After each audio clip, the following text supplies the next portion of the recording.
Shalom Bapak dan Ibu semuanya. Shalom, gak terasa ya udah bulan Mei, minggu pertama bulan Mei. Kita bersyukur karena penyertaan Tuhan dalam hidup kita.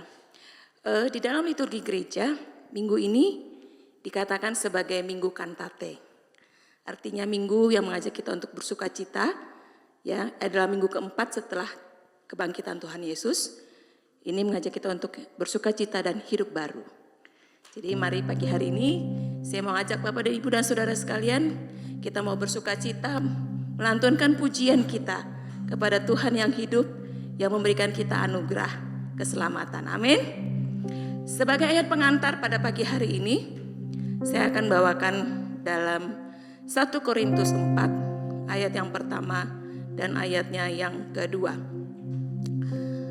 Demikianlah hendaknya orang memandang kami sebagai hamba-hamba Kristus yang kepadanya dipercayakan rahasia Allah, yang akhirnya dituntut dari pelayan-pelayan yang demikian ialah bahwa mereka ternyata dapat dipercayai. Amin. Kita adalah pelayan-pelayan Tuhan semuanya. Tidak hanya kami yang ada di depan ini, tidak hanya gembala yang menjadi pelayan, tetapi kita semua adalah pelayan-pelayan Tuhan. Amin. Mari kita satukan hati dan pikiran kita mau bersatu di dalam doa. Selamat pagi Bapa, selamat pagi Tuhan Yesus, selamat pagi Roh Kudus. Pagi hari ini kami datang ke hadirat Tuhan, mengucapkan syukur dan terima kasih. Penyertaan-Mu dan perlindungan-Mu kepada setiap kami adalah luar biasa. Saat ini kami sudah memasuki bulan ke-5 tahun ini. Tapi kami percaya kedepannya pun Tuhan tetap akan menyertai kami. Ini kami anak-anak-Mu, kami datang membawa hati kami membawa pujian kami dan penyembahan kami. Biarlah ini semua berkenan bagi Tuhan. Layakkan kami di hadapan-Mu Tuhan, supaya kami semua boleh menjadi berkat bagi sesama kami nanti. Terima kasih Tuhan, berkati juga Bapak Gembala yang akan menyampaikan kebenaran firman-Mu. Urapi dia dengan urapan-Mu yang baru, supaya apa yang keluar dari mulut bibirnya adalah firman Tuhan semata yang boleh menguatkan kami, mengubah kami, membentuk kami menjadi serupa dengan Engkau. Terima kasih Bapa, di dalam satu nama yang hidup Tuhan kami Yesus Kristus, kami berdoa dan mengucap syukur. Sama-sama kita yang siap memuji Tuhan, kita katakan amin. Saya undang Bapak dan Ibu, saudara sekalian bangkit berdiri. Kita mau memuji Tuhan, kita mau menyatakan iman kita, mau merayakan kasih-Nya. Kita nyanyikan satu lagu Gloria.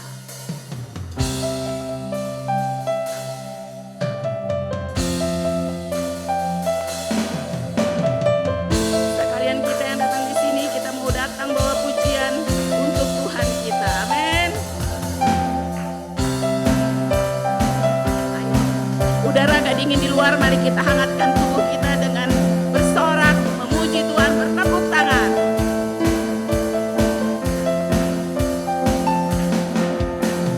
Kami datang bawa pujian, bersama memuji-Mu Tuhan.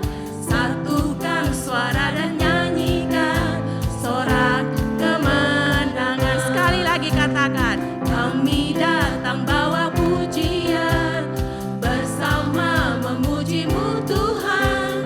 Satukan suara dan nyanyikan sorak kemenangan. Gloria,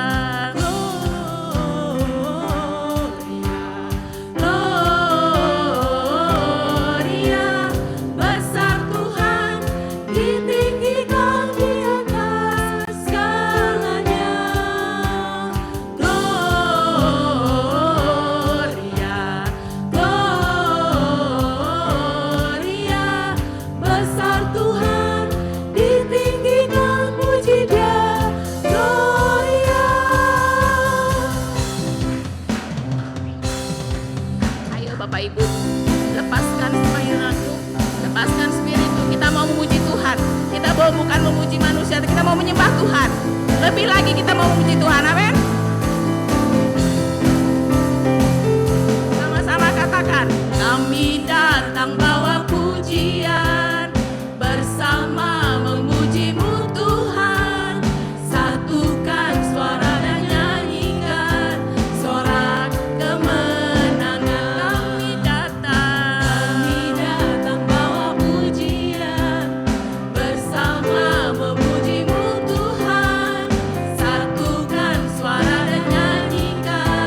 We give you glory, we give you praise for all that you are.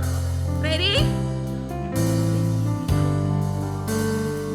We give you glory, we give you honor, we give you praise for all that you are. We give you glory, we give you honor, we give you praise. Gloria, we give you glory, we give you honor, we give you praise for all that you are. We give you glory, we give you honor, we give you praise.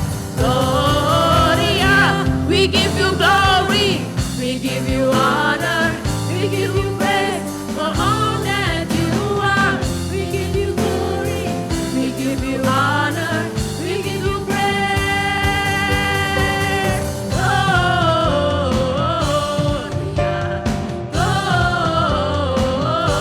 Gloria, besar Tuhan di tinggi di atas segalanya. Gloria,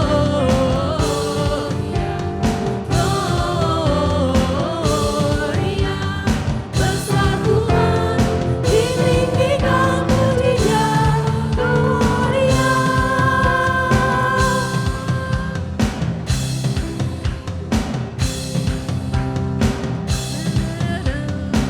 Pujinya Gloria, pujinya Gloria.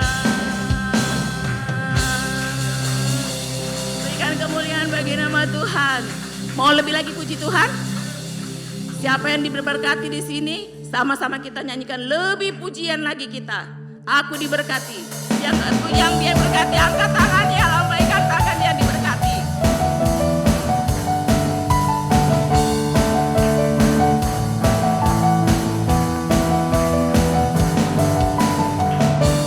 Kasih setiamu nyata bagiku, hikmat kebajikan tersedia bagiku. Katakan, Kepala sanggup limpahkan segalanya, dan anugerahnya sangat besar bagiku. Aku diberkati, aku dilimpahi, karena Allah sanggup untuk menyediakan. Aku diberkati, aku dilimpahi, atas sempurna anugerah Tuhan bagiku. Amin.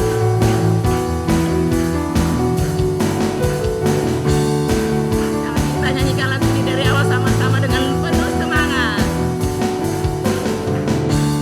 Kasih setiamu nyata bagiku,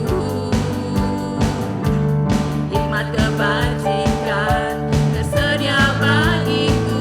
Sebab Allah sanggup limpahkan segalanya, dan anugerahnya sangat besar bagiku. Sama-sama katakan, aku diberkati, aku dilimpahi, karena Allah sanggup untuk menyediakan. Aku diberkati, aku dilimpahi, atas sempurna anugerah Tuhan bagiku. Aku diberkati, aku dilimpahi, karena Allah sanggup untuk menyediakan. Aku diberkati, aku dilimpahi, atas sempurna anugerah Tuhan bagiku.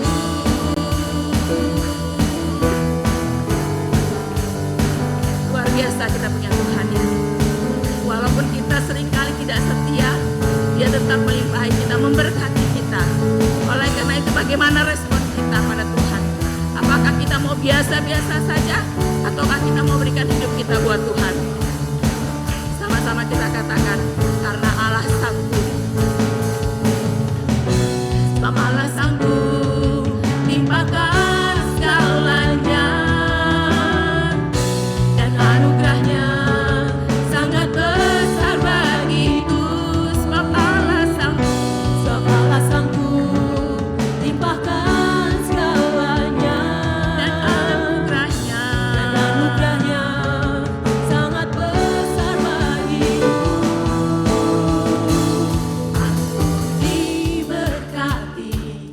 Aku dilimpahi, karena Allah sanggup untuk menyediakan. Aku diberkati, aku dilimpahi, karena Allah sanggup untuk menyediakan. Aku diberkati, aku dilimpahi atas sempurna anugerah Tuhan bagiku, atas sempurna anugerah Tuhan bagiku, atas sempurna anugerah Tuhan bagiku.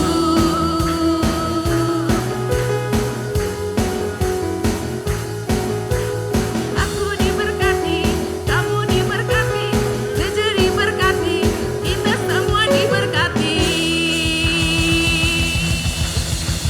Haleluya. Beri kemuliaan buat nama Tuhan. Mari, kirimi ke salam kiri kananmu, katakan, aku diberkati, engkau juga diberkati. Ya.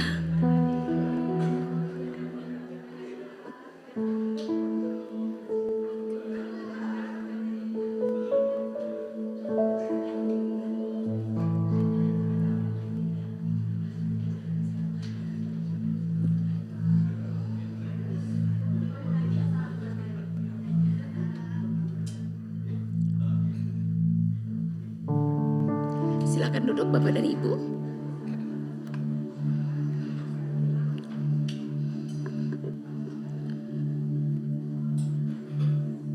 Seperti yang sudah kami sampaikan tadi di awal, bahwa kita sudah sampai di bulan Mei ini ya. Dari permulaan tahun sampai saat ini, pasti di antara kita banyak mengalami hal-hal yang di luar yang kita harapkan, di luar yang kita inginkan. Selalu ada up and down dalam hidup ini. Pada hari ini mau kita datang pada Tuhan, mau katakan, buat Tuhan, apapun yang aku alami saat ini, entah itu suka, entah itu duka, entah itu sehat, entah itu sakit, kami mau memilih tetap percaya pada Engkau. Amin. Kami memilih untuk tetap setia padamu sampai akhir hidup kami. Kami mau menyembah Engkau, kami mau memandang Engkau. Mari siapkan hati kita untuk menyembah Tuhan. Kita mau nyanyikan pujian ini.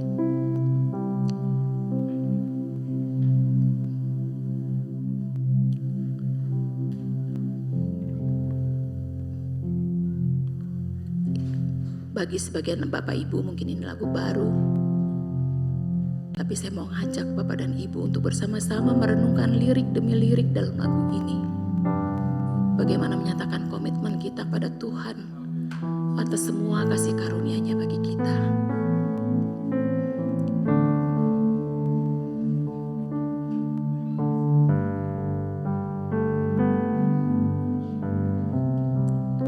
Mari sama-sama kita nyanyikan.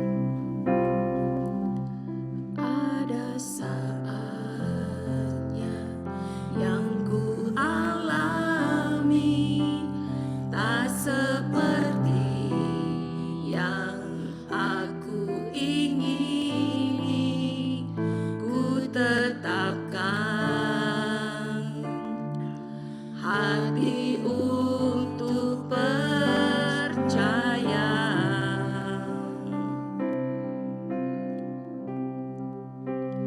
Ada saatnya yang ku hadapi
imanmu, dengan komitmenmu, nyatakan komitmenmu di hadapan Tuhan.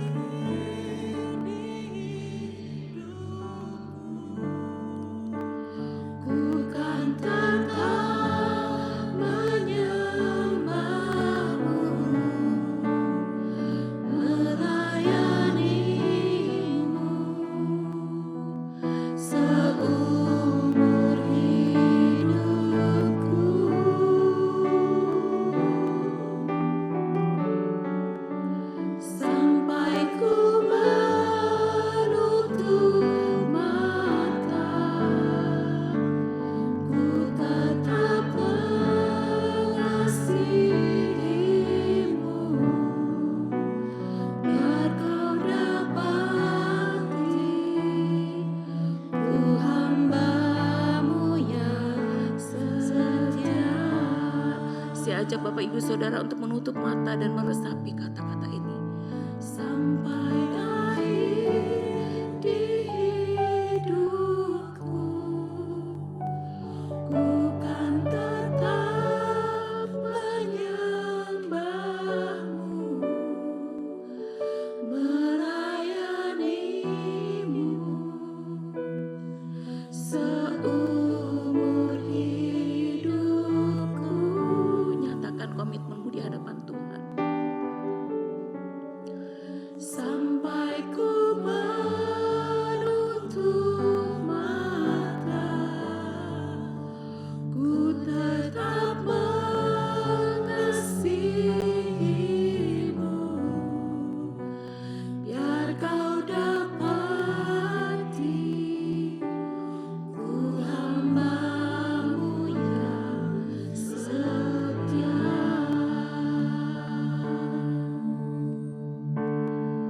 Bapak dan Ibu Saudara sekalian, kasih Tuhan itu tidak tergantung bagaimana situasi hidup kita. Apapun yang kita alami, kita tetap merasakan kasih setia Tuhan. Karena Tuhan baik adanya, selalu baik dan selalu baik dalam hidup kita. Apapun yang kita hadapi di dalam kehidupan ini, biarlah engkau tetap setia. Biar hatimu memilih tetap percaya pada Tuhan. Dan engkau akan menetapkan dalam komitmenmu pada Tuhan.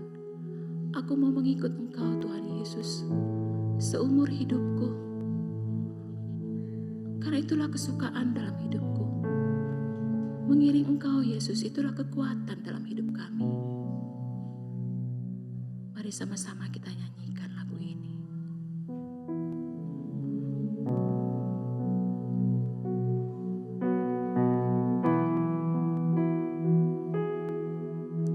Sebuah karena anugerah-Mu hari ini ada, bukan karena kuatku, namun karena Roh-Mu. Ku bawa hatiku, penyembahanku,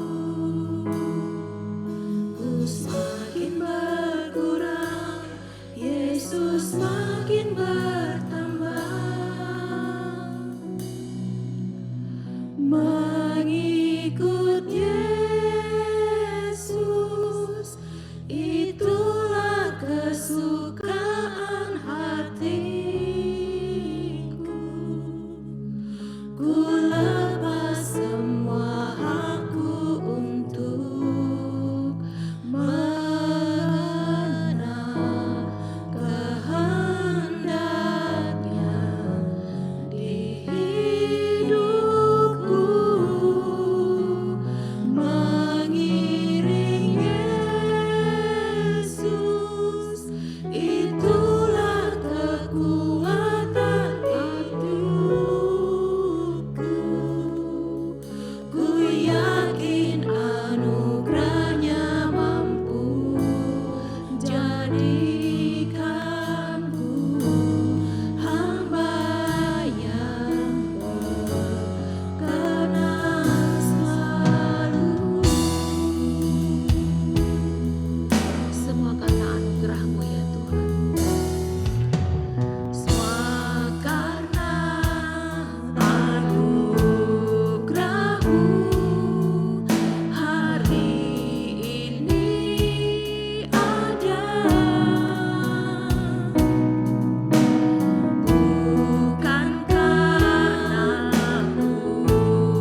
hidup bagimu, mataku tetap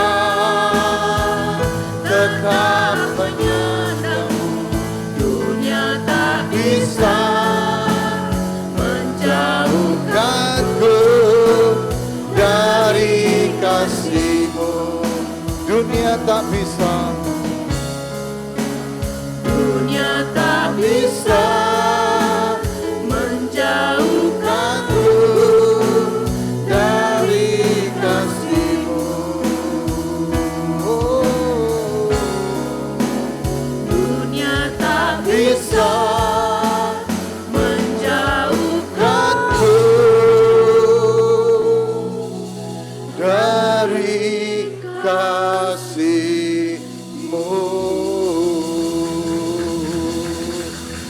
Kita berikan tepuk tangan yang meriah untuk Tuhan. Haleluya. Kami bersyukur Tuhan. Kami bersyukur karena Engkau telah memilih kami. Engkau menjadikan kami, hidup kami berarti di hadapan-Mu Tuhan. Tuhan menyelamatkan kami. Tuhan menebus kami. Dengan pengorbanan-Mu di atas kayu salib kami diselamatkan Tuhan. Terima kasih buat kasih yang besar dari Allah kita. Terima kasih Tuhan. Kami mau melayani Tuhan. Kami mau bertumbuh di dalam pengenalan akan Tuhan. Urapi kami semua Tuhan. Hamba-Mu serahkan Tuhan 40 menit ke depan. Kami mau belajar firman-Mu. Berbicaralah kepada kami. Berbicaralah atas hati kami Tuhan. Biarlah hamba-Mu tidak dibatasi Tuhan dengan kemampuan, tapi biarlah Roh Kudus sendiri yang beracara pada pagi hari ini. Terima kasih Tuhan. Kami serahkan, hamba-Mu serahkan, Engkau mengurapi kami semua Tuhan. Biarlah nama-Mu dipermuliakan, nama-Mu ditinggikan. Kami makin kecil, nama-Mu makin dibesarkan. Terima kasih Tuhan. Di dalam nama Yesus kami berdoa. Haleluya. Amin. Tepuk tangan buat Tuhan kita. Silakan duduk Bapak Ibu. Saudara, saya percaya kita semua diberkati dengan penyembahan pada pagi hari ini. Kita berikan tepuk tangan lagi untuk praise and worship team. Haleluya. Thank you, thank you. Puji Tuhan. Haleluya. Haleluya. Oke, tema bulan ini adalah Grow in Servanthood. Saudaraku, ada yang tanya artinya apa? Ya, bertumbuh dalam kehambaan. Ya, bertumbuh dalam kehambaan, saudaraku. Oke, jadi hari ini adalah satu hal yang luar biasa, ya. Ada perubahan dari depan, kita lihat, ya. Amazing buat anak-anak muda. Ada Ivan, Joshua, David, ada Adrian, juga Daniel bantu untuk kita bisa pasang sendiri, saudara. Ya, you feeling? Siapa yang percaya bahwa bagus sekali ya? Ya, kita lihat juga ada soundproofing ya. Oke. Ya. Oke, kita buka cepat saja. Saya akan langsung masuk dalam firman Tuhan pada pagi hari ini. Efesus 2 ayat yang ke-10. Bagi saudara, if you need interpreter in English, saudara bisa ke belakang, saudara bisa angkat tangan, ada alat interpreter yang bisa disediakan. Efesus 2 ayat 10 berkata, karena kita ini buatan Allah, diciptakan dalam Kristus Yesus untuk melakukan pekerjaan baik yang dipersiapkan Allah sebelumnya. Ia mau supaya apa? Supaya kita hidup di dalamnya. Saudara, Alkitab mengatakan dengan jelas, kita ini buatan Allah. Di dalam Alkitab bahasa Inggris malah dikatakan God's masterpiece. Saudara tahu masterpiece? Masterpiece itu karya yang terbaik, saudara. Ya, masterpiece. Bahkan dikatakan dalam bahasa Inggris juga crafted by God. Jadi karena itu kita spesial dan unik, diciptakan khusus menurut rupa dan gambar Allah, sehingga setiap daripada kita ini unik, betul? Ya, coba saudara, ada yang sama enggak sidik jarinya? Enggak ada ya. Kita ini diciptakan unik sama Tuhan. Ya, Alkitab katakan bahwa buatan Allah dalam Kristus Yesus, kita diselamatkan, kita dipilih, diselamatkan oleh pengorbanan Yesus, kita menjadi orang-orang yang dikuduskan. Tapi perhatikan ayat yang selanjutnya, untuk apa? Ini hal yang penting. Kenapa kita dipilih? Kenapa kita diselamatkan? Untuk apa? Untuk melakukan pekerjaan baik. Pekerjaan baik bukan cuma menolong, tapi berbuat kasih, melayani Tuhan, mengasihi Tuhan, dan hidup dalam ketaatan, saudara. Itu yang penting, tujuan baik itu. Nah, hari ini saudaraku, firman Tuhan bagi hari ini, memang kita melayani bisa di mana saja. Kita bisa melayani di rumah, kita bisa melayani di tempat pekerjaan kita. Tapi hari ini saya scoop, kita khotbah ini melayani di rumah Tuhan. Kenapa sih kita harus melayani di rumah Tuhan? Karena Alkitab katakan di dalam Mazmur 92 ayat 14 bahwa kita ini ditanam di pelataran rumah Allah, ditanam di bait Tuhan. Jadi kita ditaruh di dalam gereja Tuhan, ditanam di situ, dan kedua kita ini adalah keluarga Allah. Jadi kita harus melayani, saling melayani di rumah Tuhan. Nah, saya tertarik satu waktu saya melihat satu poster yang dibuat oleh seorang hamba Tuhan dari Malang. Dia salah satu pengajar seminari, pengajar pengkhotbah, ya, pengajar untuk orang-orang yang berkhotbah, namanya Benny Solihin. Nah, ada satu poster yang tiba-tiba dia buat yang menarik perhatian saya. Melayani itu mudah. Diperlakukan seperti pelayan itu susah. Saudara, ini cukup menarik, saudara.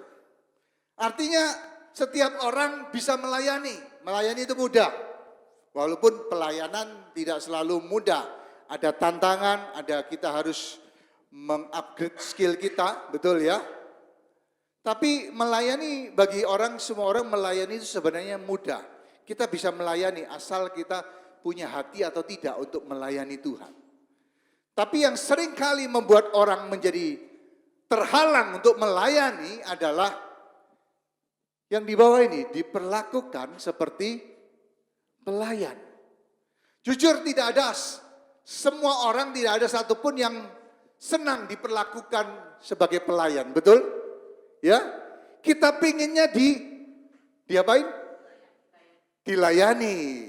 Kita pinginnya dihormati.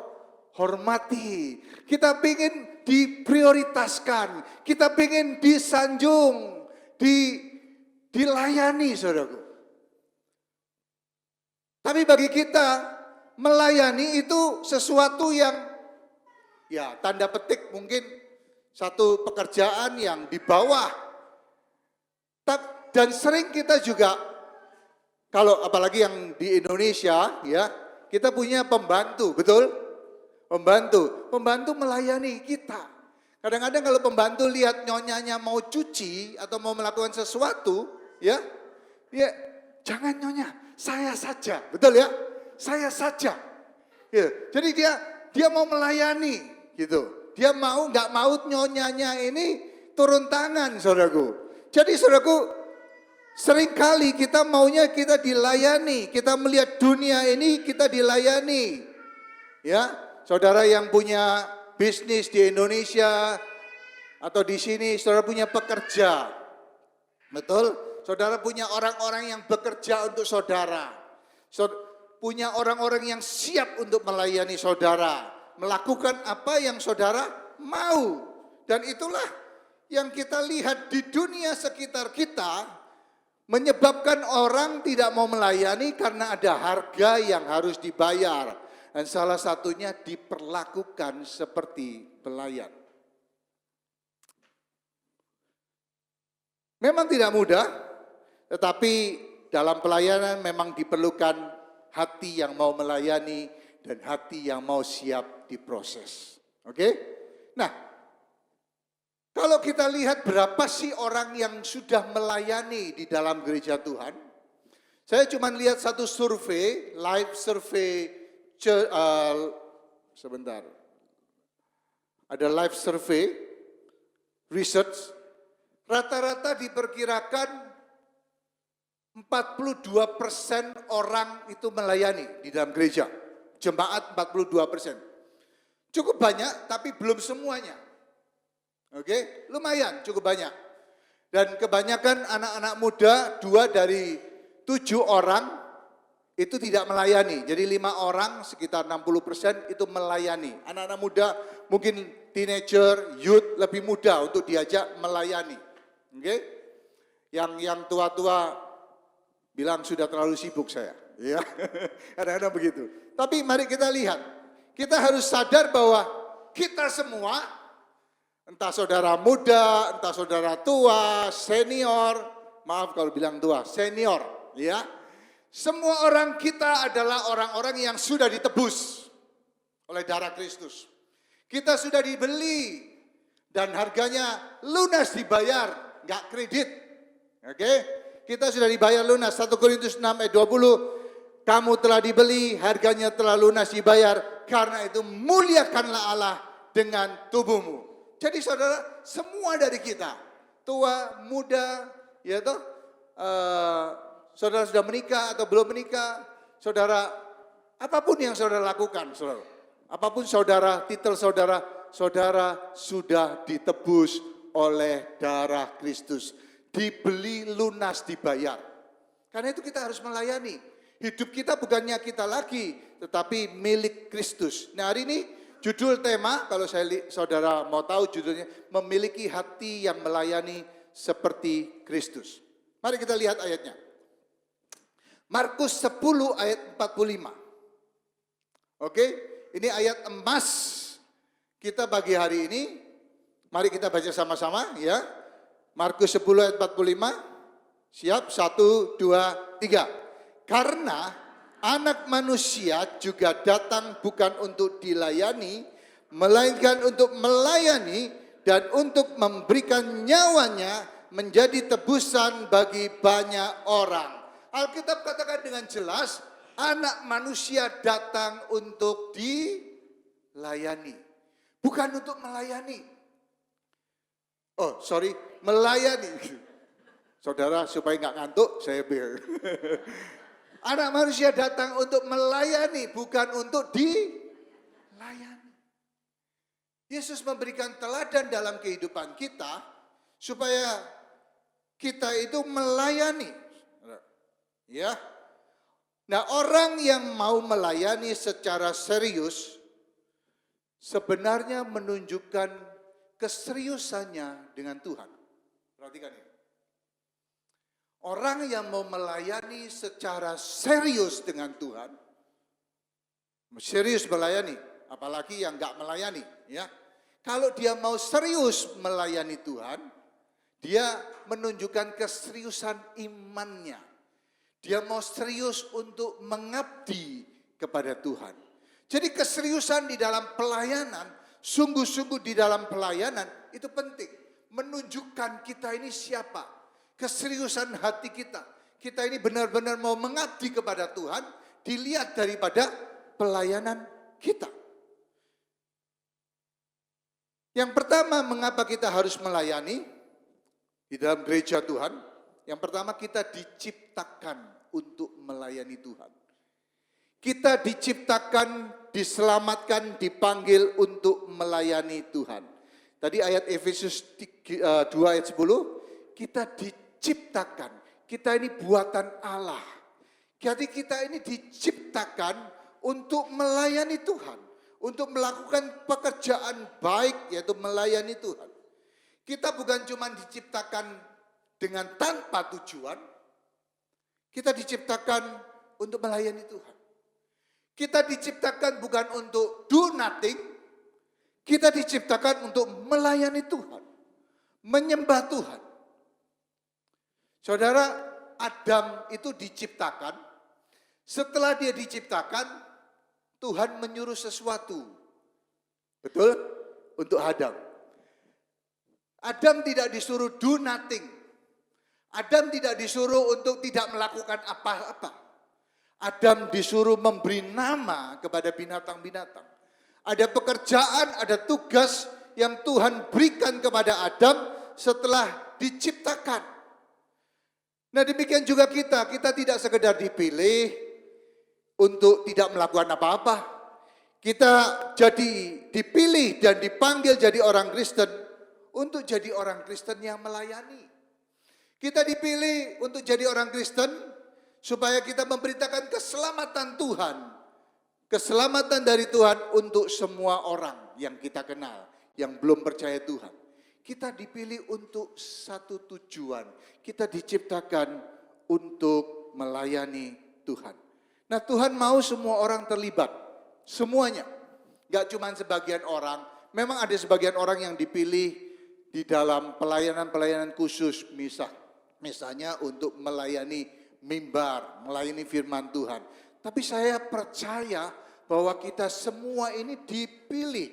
Tuhan ingin semua terlibat dalam pelayanan. Amin.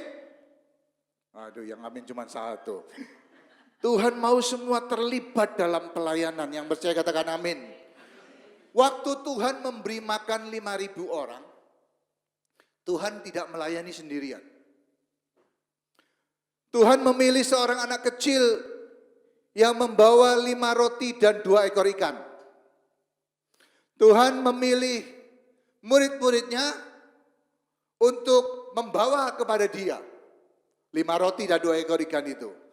Terus kemudian Tuhan mengadahkan tangannya kepada Bapa dan minta berkat, dan roti dan ikan itu dimultiplikasi. Ketika terjadi multiplikasi, ada banyak ikan-ikan roti, maka Tuhan menyuruh semua orang, kepala-kepala keluarga untuk membagikannya. Tuhan mau semua orang terlibat. Dan ketika ada sisanya berapa? 12 bakul, Tuhan mau juga ada orang-orang yang bawa pulang. Jadi artinya bahwa Tuhan mau setiap orang terlibat untuk melayani dia. Tuhan gak mau kita jadi nganggur. Nah, seringkali kadang-kadang alasan kita, aduh, saya sudah umur sekian Pak. Sudah, biar anak-anak muda saja yang melayani. Saudara, tahukah saudara, waktu Tuhan menyuruh Abraham pergi ke Gunung Moria dan mempersembahkan korban untuk Ishak, ya, melayani dia, 3 hari dia perjalanan ke gunung itu. Saudara tahu umur Abraham itu berapa? Kira-kira 120. Karena dia punya anak itu umurnya 100 tahun waktu Ishak itu lahir. Umur 100 tahun, saudara. Jadi diperkirakan umur Ishak itu kira-kira udah 18-20 tahun. Jadi umur Abraham kira-kira 120 tahun, saudaraku. Tuhan masih mau menyuruh dia. Tuhan masih mau supaya dia melayani. Bayangkan 3 hari perjalanan ke Gunung Moria. Dia naik kaki Gunung Moria sendirian sama Ishak, saudaraku. Nah, saudaraku, bagi saudara yang senior, tetaplah melayani Tuhan. Tetap melayani Tuhan. Oke? Punya prinsip begini, it's not the time to retire, it's the time to refire. Amin. It's not the time to retire. Dalam pelayanan tidak ada kata retire. It's time to refire. Biarlah rohmu menyala-nyala dan layani Tuhan. Umur berapapun tetap melayani Tuhan. Kita tepuk tangan buat Tuhan kita. Tidak ada kata pensiun. Justru malah kalau kita do nothing, kita nggak ngapa-ngapain, itu celaka, saudaraku. Kita jadi pikun, kita jadi lemah, saudaraku. Mari kita semangat untuk melakukan sesuatu bagi Tuhan. Yang percaya katakan amin. Ya, bahkan saudaraku, ada orang-orang yang punya keterbatasan khusus. Tuhan pakai mereka. Salah satunya Nick Vujicic. Oke? Ada gambarnya ya? Nick Vujicic. Lahir, nggak ada tangan, tidak ada kaki. Ya, cuman ada 1 ekor di sini gitu.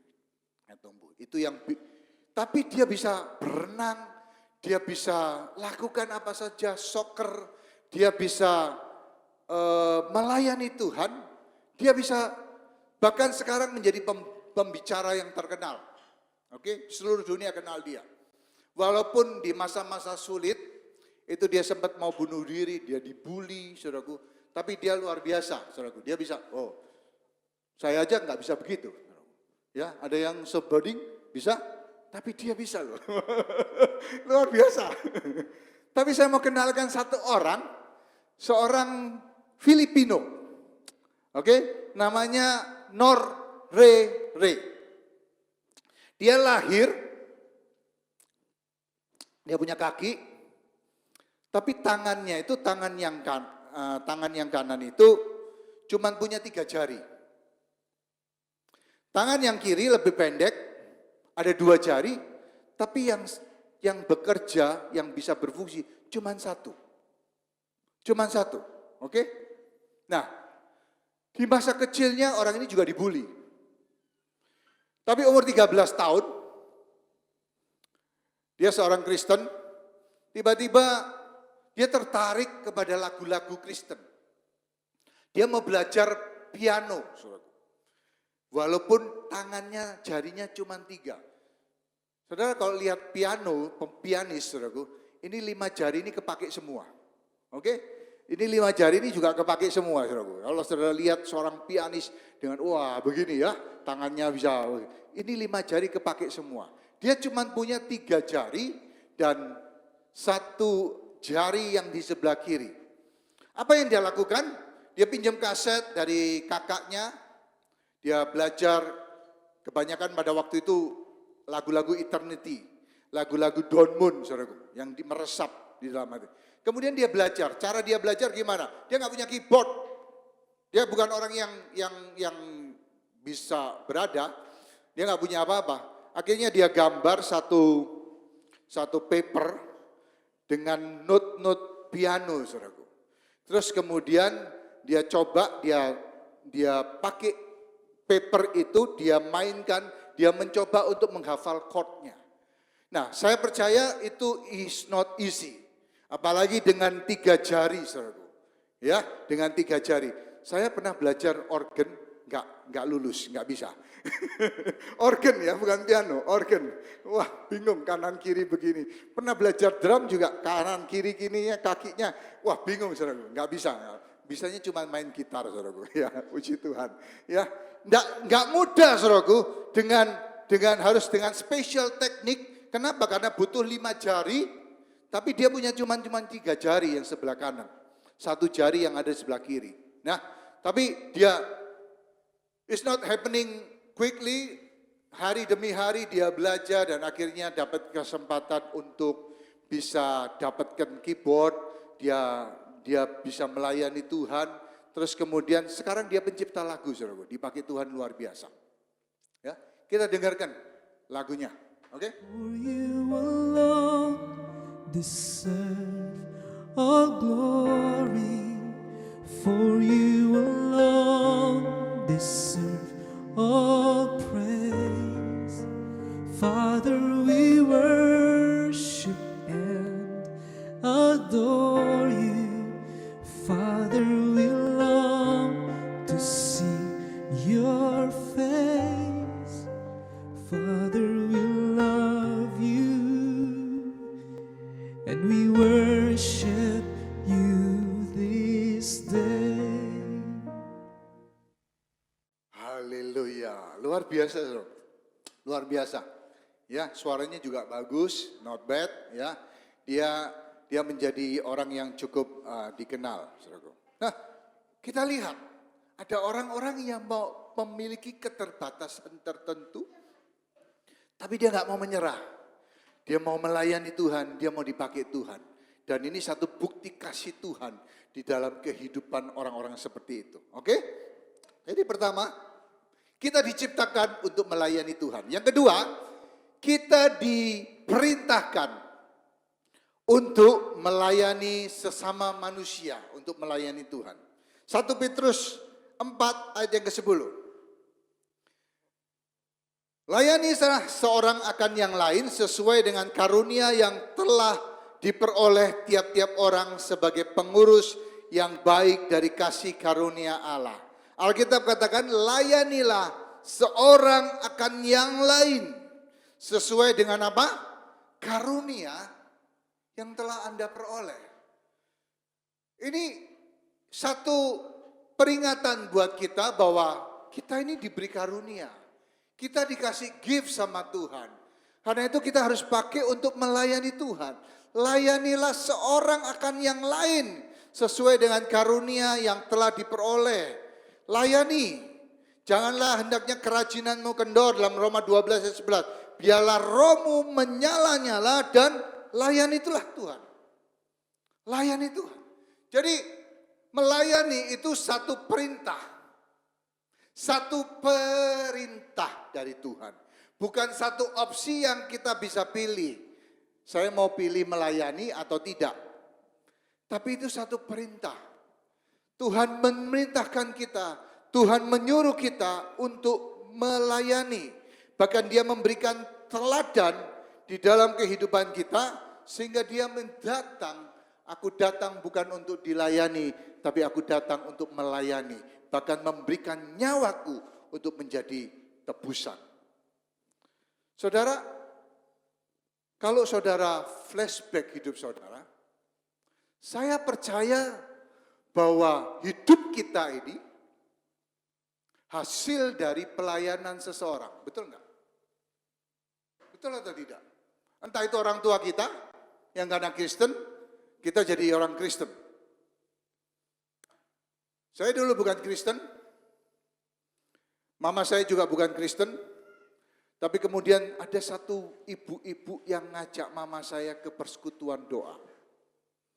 Dan di situ dia dilayani, didoakan, dia nangis, dia bertobat, dia dibaptis. Dan akhirnya dia ngajak saya. Kalau tidak ada ibu itu yang ngajak mama saya, nggak kenal, saya juga nggak kenal. Mungkin mama saya nggak ke gereja.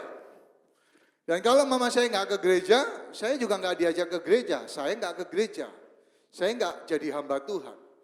Jadi saudaraku, saya mau katakan kepada saudara, hidup kita ini hasil dari produk pelayanan seseorang.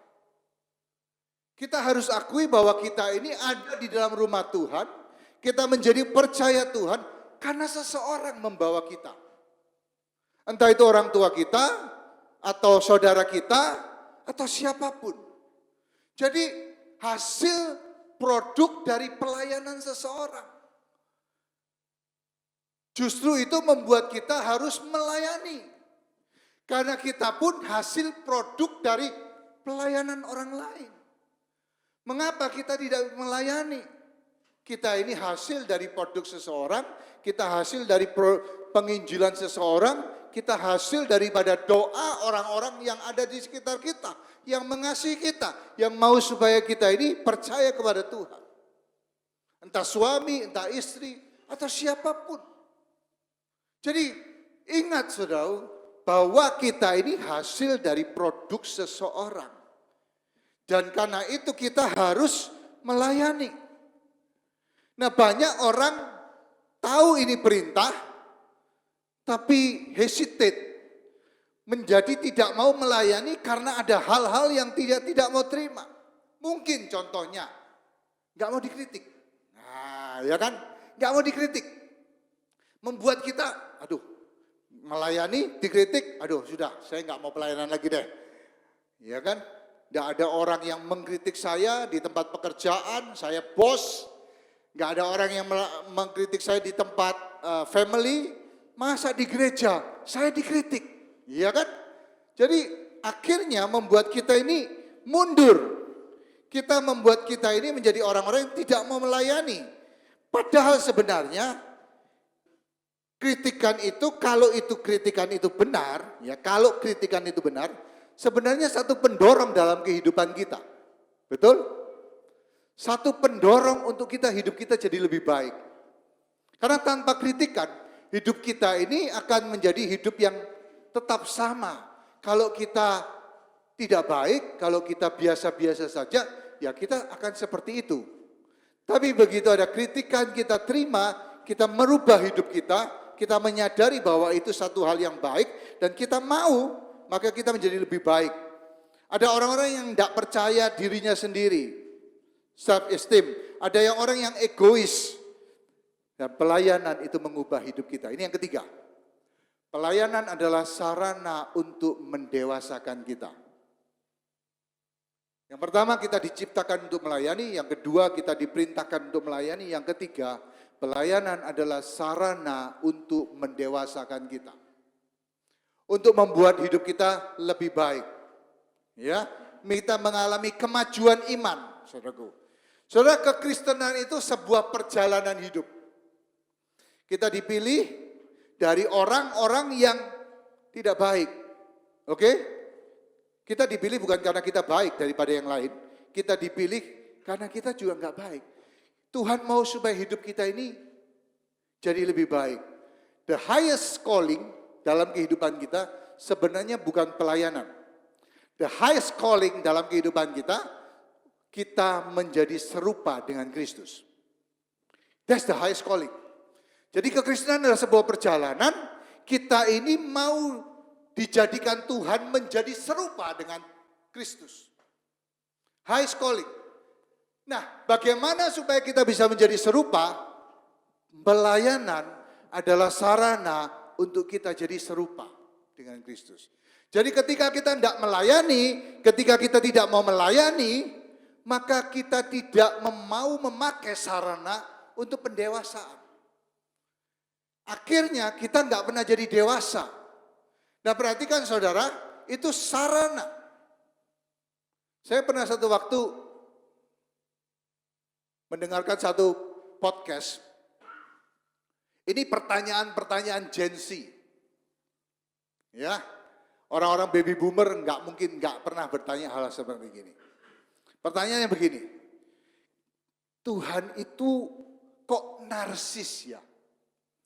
Kenapa kita disuruh melayani, disuruh menyembah Dia? Kok narsis amat Tuhan itu? Ini pertanyaan orang-orang Gen Z, saudaraku. Ya, tapi saudaraku ini kenyataan yang harus kita terima bahwa pelayanan adalah sarana untuk membuat kehidupan kita jadi lebih baik. Jadi ketika kita melayani, sebenarnya ketika kita menyembah Tuhan, sebenarnya tujuannya bukan untuk Tuhan, tapi untuk kita. Saya percaya kita semua pengen bisnis kita maju. Betul ya? Kalau kita punya usaha, kita mau usaha kita maju. Gak ada orang yang gak mau usahanya maju. Kalau kita punya restoran, kalau kita punya usaha, apapun kita pengen usaha itu maju. Oke. Tapi bagaimana dengan iman kita? Seringkali kita terfokus kepada hal-hal yang duniawi, kita pengen usaha kita maju, kita pengen anak-anak kita maju, tapi kita tidak pernah punya keinginan untuk kehidupan iman kita maju. Supaya kehidupan iman kita maju, kita harus melayani Tuhan. Amin. 1 Timotius 4 ayat 14 sampai 15. Jangan lalai dalam mempergunakan karunia yang ada padamu. Ayat yang 15. Perhatikanlah semuanya itu, hiduplah di dalamnya supaya apa? Kemajuanmu nyata kepada semua orang. Supaya kita lebih maju, supaya kemajuanmu itu nyata. Nah saudaraku, kita ingat lagi poster tadi, melayani itu mudah, tapi diperlakukan sebagai pelayan itu sulit, susah. Tapi Tuhan sudah memberikan satu teladan supaya kita melayani. Dan hari ini sudah sadar bahwa melayani itu sebenarnya punya tujuan buat kehidupan kita. Bukan buat Tuhan semata-mata, tapi juga buat kita, supaya kita bisa maju, supaya kita bisa hidup lebih baik dalam kehidupan kita. Nah, kalau saudara lihat dalam Filipi 2 ayat yang ke-5 sampai yang ke-7, catat saja, saya nggak masuk bagian ini. Ya, Tuhan Yesus mau supaya kita ini menaruh pikiran dan perasaan seperti Kristus, jadi menjadi hamba. Ya, saya nggak masuk hal ini, saya masuk yang selanjutnya. Ya, dan ternyata Tuhan mau supaya kita melayani seperti Dia, mengambil rupa seorang hamba, menjadi servanthood bagi Tuhan. Nah, saya mau cerita kepada saudara tentang 3 orang. 3 orang ini disebut sebagai Triwira Daud. 3 pasukan khusus pengawal pribadi Daud. Daud itu seorang raja ketika dia dipilih, tapi sebelum dia dipilih dia harus melarikan diri dari kejaran Saul, betul? Dan dia banyak orang bergabung dia di satu tempat yang namanya Gua Adulam. Dia dikejar-kejar. Nah, selain dia punya pasukan ada 600-an orang, dia punya 37 orang khusus yang menjaga dia. Siap sedia di kalau presiden itu pampres. Ya, itu. 37 orang yang siap di menjaga-jaga dia, ya. Bahkan kalau nyawanya terancam, mereka siap mati buat Daud. Nah, ada 3 orang yang khusus, saudaraku, di dalam 2 Samuel 23. Ada 1 orang yang 3 orang ini khusus. Dia ada 1 orang namanya Yasobam, dia bunuh 800 orang dalam satu peperangan. 1 orang luar biasa. Ya, ada 1 orang namanya Eleazar, dia berperang di satu tempat sampai lembingnya itu melekat, nggak bisa sampai kecapean dia, tapi sampai melekat begitu, nggak bisa dilepas. 1 orang namanya Saga. Nah, sama. Nah, perhatikan di sini. Satu waktu ketika dia ada di Gua Adulam. Gua Adulam itu jaraknya kira-kira 19 km dari Bethlehem. Daud itu lahir di Bethlehem. Oke? Satu waktu dia bergumam begini. I wish I can dream. Di satu perigi itu sumur, ya. Di Bethlehem, di dekat pintu kota. Dia bergumam, dia wishing. Dia bilang, aku kepingin minum air itu segarnya dari situ. Padahal dia ada di Gua Adulam. Nah, perhatikan di sini. 3 orang ini ketika mendengar seruan Daud, keinginan Daud, walaupun dia nggak diperintahkan untuk mereka mengambil air, karena pada waktu itu Bethlehem dikuasai oleh bangsa Filistin. Dan ada ratusan ribuan orang penjaga di situ. Oke? Tapi 3 orang ini ketika melihat dan mendengar wish, apa sih wish itu Indonesianya ya? Keinginan, kehendak, kerinduan daripada rajanya, apa yang mereka lakukan? Mereka pergi ke Bethlehem sejauh 19 km. Mereka berperang melawan ratusan orang Filistin. Mereka mengambil air dari sumur di Bethlehem. Dengan taruhan nyawa mereka cuma ngambil air, saudaraku.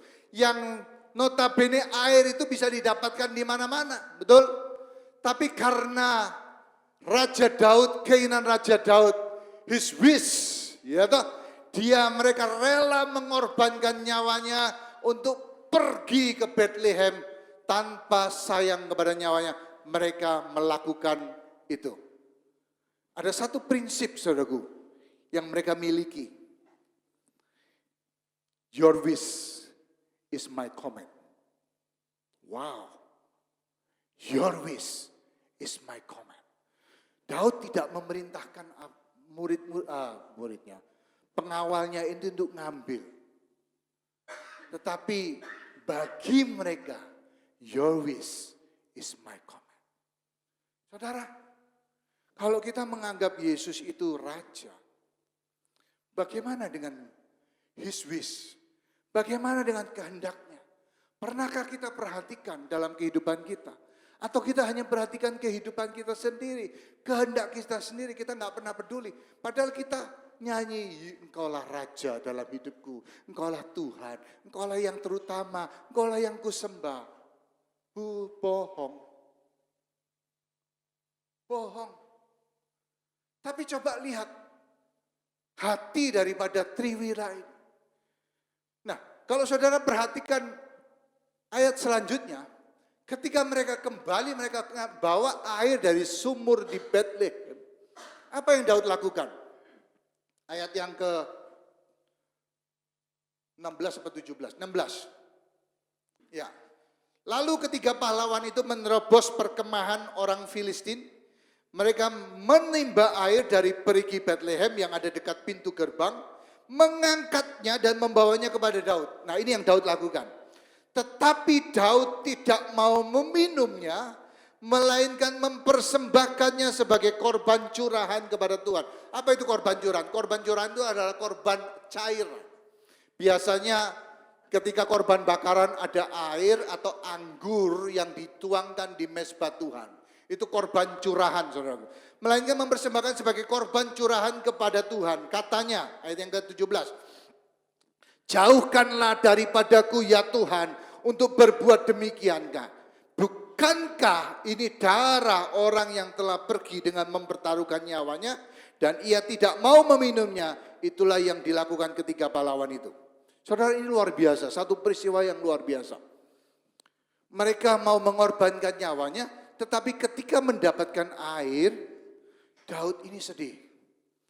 Dia nggak pernah nyuruh, tapi satu hal yang saya tahu, Daud merasa dia tidak layak menerima semuanya itu. Menerima pengorbanan daripada pasukan-pasukannya yang mau berani mati buat dia. Dan dia memberikan kepada Tuhan, dia curahkan kepada Tuhan. Dia nggak layak. Tapi satu hal yang saya senang dengan Triwira ini. Ketika mereka melihat apa yang dilakukan Daud, mereka nggak kecewa. Saudara, ini satu pelajaran yang cukup penting. Seringkali kita kecewa karena kita melakukan sesuatu, ternyata hal yang kita lakukan tidak dihargai. Betul? Ketika istri melayani suami nggak dihargai, kecewa. Ketika suami melakukan sesuatu, memberikan sesuatu kepada istri, nggak dihargai, kecewa.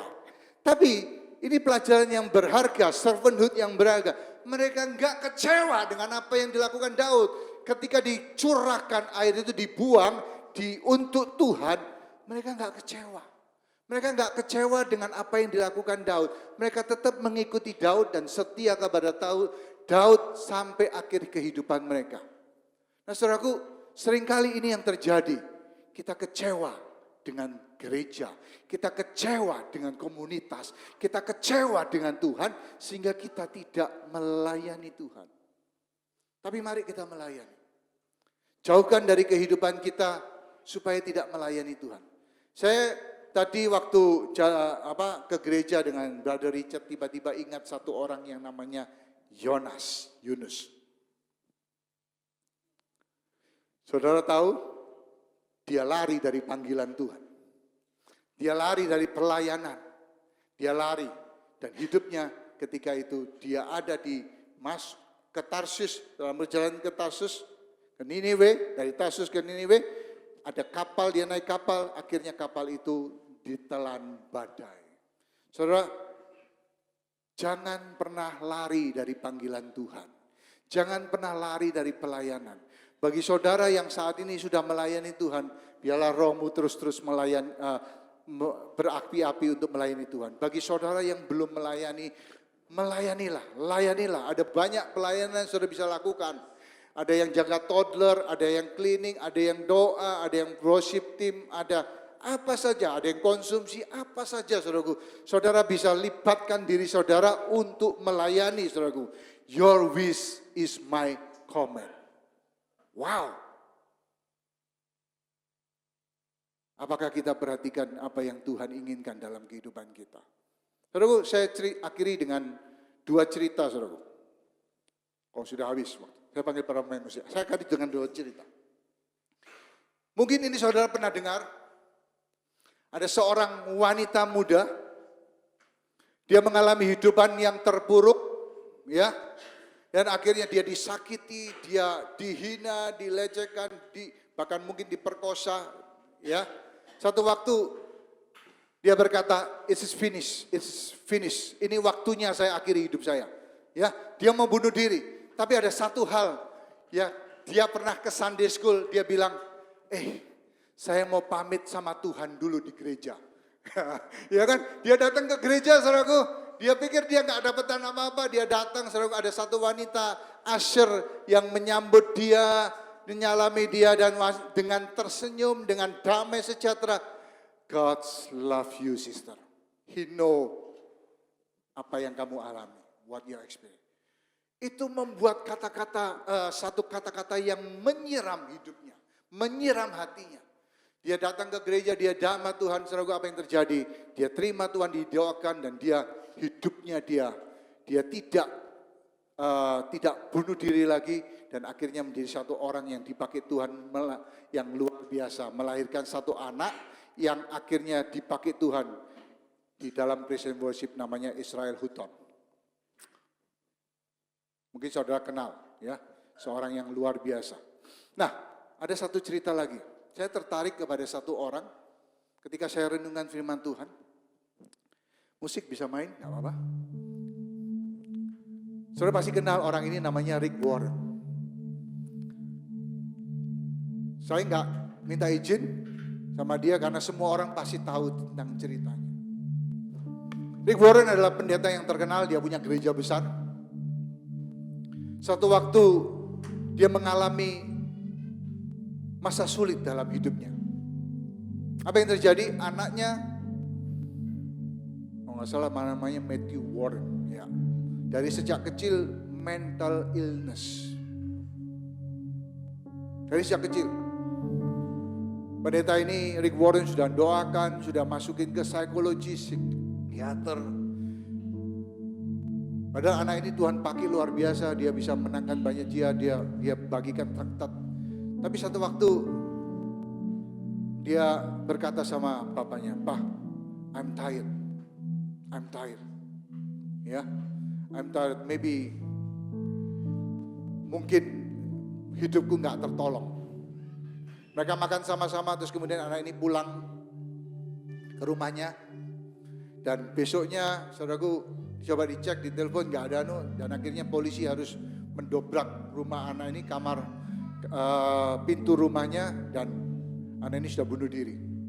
Satu masa yang pahit, satu masa yang sedih dalam hidupnya sebagai seorang hamba Tuhan, tapi ternyata dia nggak bisa tolong anaknya. Dia bisa tolong orang lain, dia bisa doakan orang lain, tapi perhatikan, ini yang saya mau tekankan, saudara. Di masa-masa sulit itu, untuk bangun pagi saja dia merasa berat. Satu kesedihan yang luar biasa, satu pain dalam hidupnya. Dia mungkin bertanya sama Tuhan juga. Tapi saudaraku, apa yang dia katakan? Setelah 2 bulan dia kembali lagi ke gerejanya, dia berkhotbah. Dia berkata begini, "Saya bersyukur ada orang-orang yang Tuhan tempatkan di dalam gereja ini. Tuhan tempatkan dalam kehidupan saya. Ada orang yang caring sama kita, ngasih makan sama kita. Kita sudah rasanya, hidup ini sudah rasanya hampa. Tapi ada orang-orang yang memperhatikan, ada komunitas-komunitas yang datang melayani, mendoakan mereka, saudaraku, melayani mereka." Saudaraku, saya mau katakan,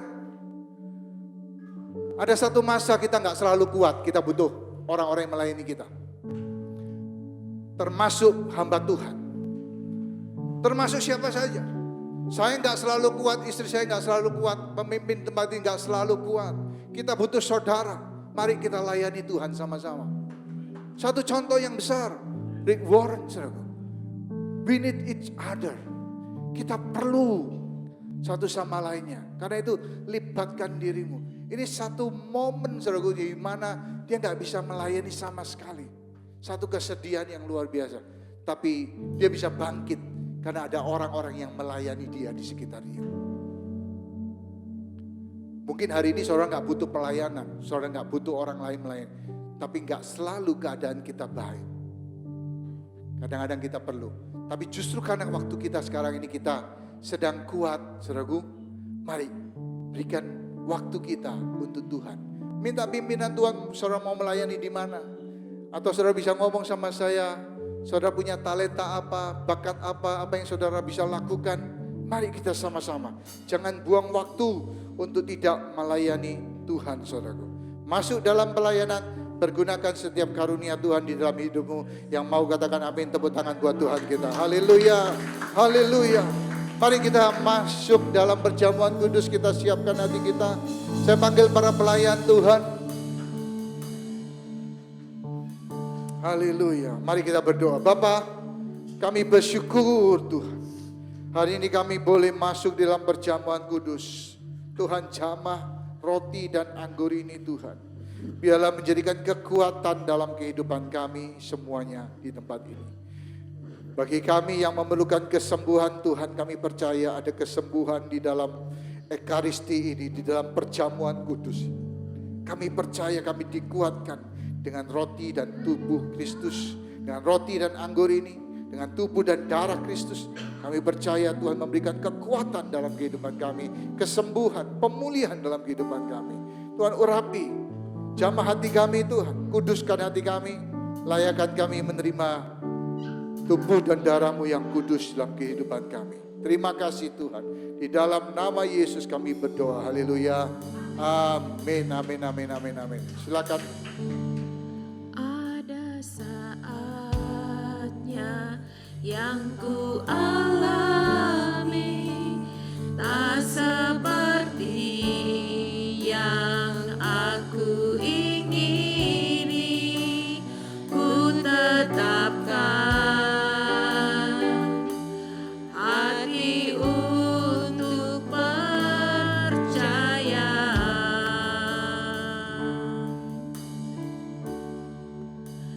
Ada saatnya yang ku hadapi, seringkali aku tak mengerti.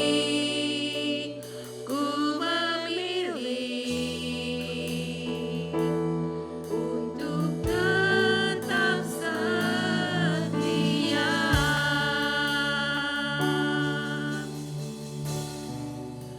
Sampai akhir di hidupku,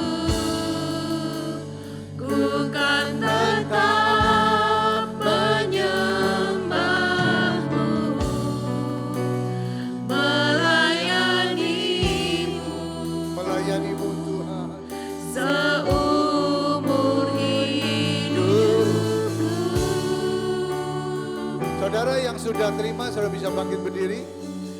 Sampai ku menutup mata, Kami tetap mengasihi-Mu. tetap mengasihi-Mu,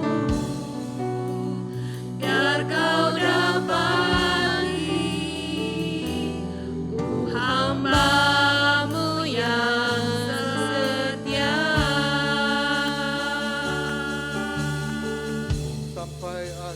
Sampai akhir di hidupku, bukan tetap menyembah-Mu, melayani-Mu, seumur hidupku.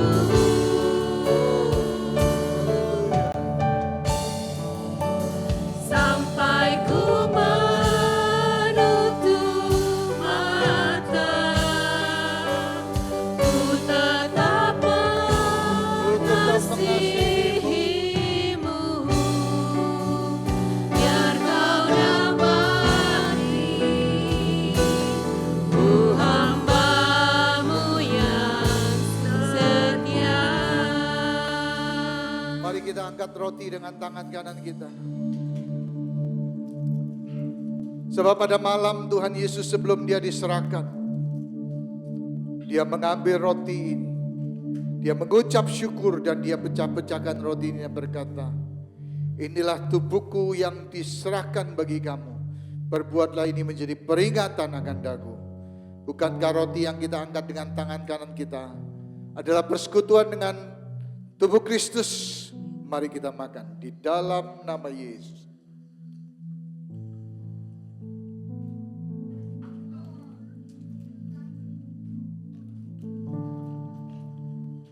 Demikian juga Dia mengambil cawan sesudah makan lalu berkata, cawan ini adalah perjanjian baru yang dimeteraikan oleh darahku. Perbuatlah ini setiap kali kamu meminumnya menjadi peringatan akan daku. Bukankah awan anggur yang kita angkat dengan tangan kanan kita adalah persekutuan dengan darah Yesus? Mari kita minum dalam nama Yesus kami berdoa.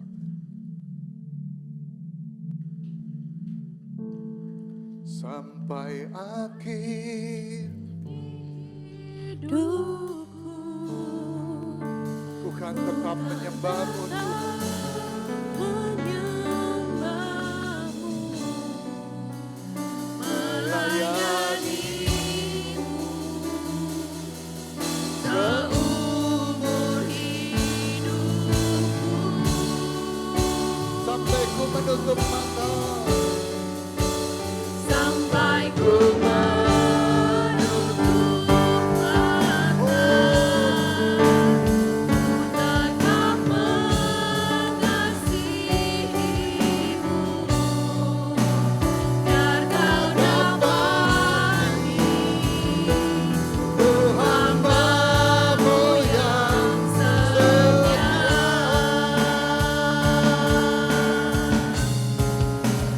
Sampai akhir di hidup, kami tetap menyembahmu Tuhan. bukan tetap menyembahmu, melayanimu seumur hidupku, Haleluya. sampai ku menutup mata, Kami tetap mengasihi, tetap mengasihimu. biar kau dapati ku hamba-Mu yang setia. Biar kami dapati, Biar kau dapati ku hamba-Mu yang setia. biar kau dapati kami hamba-Mu yang setia. Biar kau dapati ku hamba-Mu yang setia. Mari kita menyembah Dia, ucapkan syukur hadir. Haleluya. Terima kasih Tuhan. Oh, terima kasih. Kami diselamatkan, kami dimulai. Haleluya, haleluya. Oh, thank you. Terima kasih Tuhan, terima kasih Tuhan. Haleluya,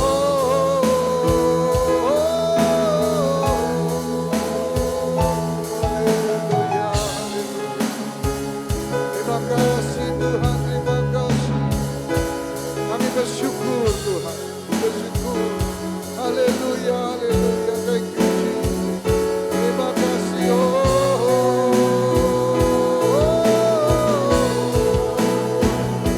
Haleluya, terima kasih. Terima kasih. Haleluya, haleluya. Oh,